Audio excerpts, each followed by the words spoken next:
الحمدللہ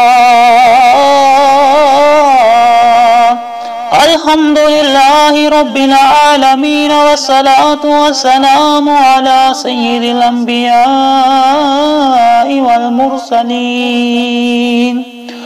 اما بعد فاعوذ باللہ من الشیطان الرجیم بسم اللہ الرحمن الرحیم۔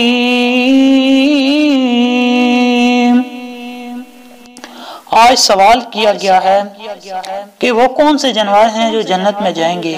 قرآن و احادیث کی روشنی سے اس کا تذکرہ کریں تو سب سے پہلے تفسیر روح البیان میں لکھا ہے کہ 10 جانور بھی جنت میں جائیں گے۔ قابل غور، بڑے غور سے یہ جانور آپ نے سننے ہیں اور میں آپ کو جہاں تک ہو سکا ان کا تھوڑا تھوڑا تذکرہ بھی کروں گا، تھوڑا تھوڑا ان کا حوالہ بھی دوں گا۔ تفسیر روح البیان میں لکھا ہے سب سے پہلے ایک بکرا جائے گی جنت میں۔ کون سی بکرا؟ بکرا عربی میں گائے کو کہتے ہیں۔ وہ گائے جس کو اللہ تعالیٰ نے حضرت موسیٰ علیہ السلام کو ذبح کرنے کا حکم دیا۔ جب ان کے قبیلے کے اندر، ان کی قوم کے اندر ایک شخص کا قتل ہو گیا تو سوال کرنے پر حضرت موسیٰ علیہ السلام کو اللہ تعالیٰ نے حکم دیا کہ اس گائے کو ذبح کرو تو وہ آپ کو قاتل تک لے جائے گی۔ نمبر 2، یونس علیہ السلام کی خود یعنی کہ مچھلی، جس مچھلی کے پیٹ کے اندر یونس علیہ السلام رہے۔ نمبر 3، الکبش، حضرت اسماعیل علیہ السلام کا ان کی جگہ پہ جو مینڈا ذبح ہو گیا تھا وہ بھی جنت میں جائے گا۔ جب حضرت اسماعیل علیہ السلام کو ذبح کیا جا رہا تھا، حضرت ابراہیم علیہ السلام حضرت اسماعیل علیہ السلام کی گردن کے اوپر چھری لے کے ان کو ذبح کر رہے تھے۔ اس وقت اللہ تعالیٰ نے جو مینڈا بھیجا اس کو الکبش کہتے ہیں۔ حضرت اسماعیل علیہ السلام کی جگہ جو مینڈا ذبح ہوا وہ بھی جنت میں جائے گا۔ اور نمبر 4، اجل، حضرت ابراہیم علیہ السلام کا جس کو وہ بون کے لائے تھے فرشتوں کے لیے وہ بھی جنت میں جائے گا۔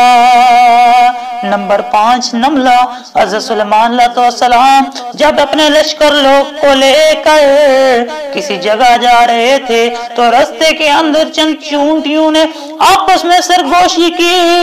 ان چونٹیوں کے اندر سے ایک چونٹی نملہ ہے جو وہ بھی جنت کے اندر جائے گی۔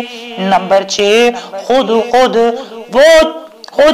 جس نے حضرت سلیمان علیہ السلام سے گفتگو کی تھی وہ پرندہ بھی جنت میں جائے گا۔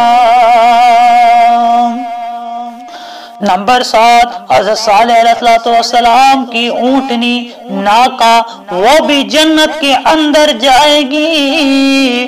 نمبر 9، حضرت محمد صلی اللہ علیہ وسلم کی اونٹنی بھی جنت میں جائے گی۔ اور نمبر 10، حضرت عزیر علیہ السلام کا گدھا یہ بھی جنت میں جائے گا۔ اصحاب کاف کا کتا یہ بھی جنت میں جائے گا۔ اب یہ 10 جانور ہیں جو جنت کے اندر جائیں گے۔ اب ذرا غور تو کرے وہ کیا منظر ہوگا جب یہ جانور جنت میں جا رہے ہوں گے اور جس کو اللہ تعالیٰ نے آنکھیں دی، دل و دماغ دیا، نعمتیں دی، وہ انسان اپنی غفلتوں کی وجہ سے جہنم میں جا رہا ہے۔ اگر اس وقت گدھے نے یہ کہہ دیا اے انسان تو مجھے بے وقوف سمجھتا تھا نا، گالی بھی دینی ہوتی تھی کسی کو بے وقوفی کی تو اسے گدھا کہتا تھا، آج وہ بے وقوف تو جا رہا ہے جنت میں، تو کہاں کا عقل مند نکلا جایا اور جا رہا ہے جہنم میں۔ ما جاء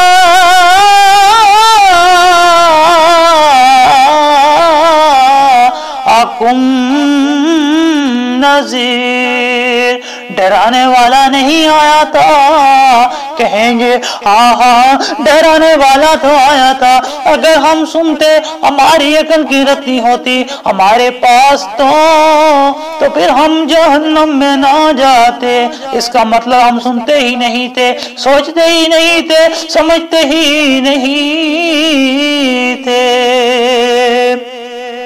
ارے گدھے کی بات تو ایک طرف رکھتے ہیں، اگر اصحاب کہف کے کتے نے اس وقت کہہ دیا تم تو مجھے ذلت کی نظر سے دیکھتے تھے نا، میرا نام بھی تو گالی تھا اور میری حالت یہ تھی کہ تم مجھے خشک ٹکڑا کھلاتے، میں تمہارے در کو نہیں چھوڑتا تھا، جو تمہیں پروردگار روز نعمتیں دیتا ہے تم اس کا در کیسے بھول گئے؟ میں تو ایک روٹی کی خاطر تمہارے گھر کا ساری رات جاگ کے پہرا دیتا تھا اور تم اپنے رب کی عبادت کے لیے نماز نہیں پڑھتے تھے۔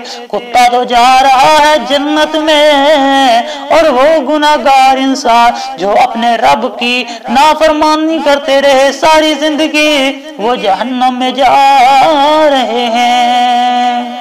ارے نبی کے دیوانوں، میرے نبی کے دیوانوں، ہمیں ان جانوروں سے سبق حاصل کرنا چاہیے جنہوں نے بھی اللہ تعالیٰ کے ساتھ، نبی علیہ السلام کے ساتھ، انبیاء کرام علیہ السلام کے ساتھ وفا کی۔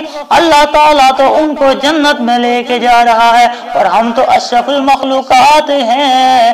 اگر ہمیں اللہ تعالیٰ نے عقل دی ہے، سوچ سمجھ دی ہے، تو ہم اس کا صحیح استعمال کریں، اللہ کے بتائے ہوئے کاموں کو کریں، نبی صلی اللہ علیہ وسلم کے لائے ہوئے فرمانوں کو، لائے ہوئے احکام کو دل کے ساتھ تسلیم کریں اور اس کے اوپر عمل کریں۔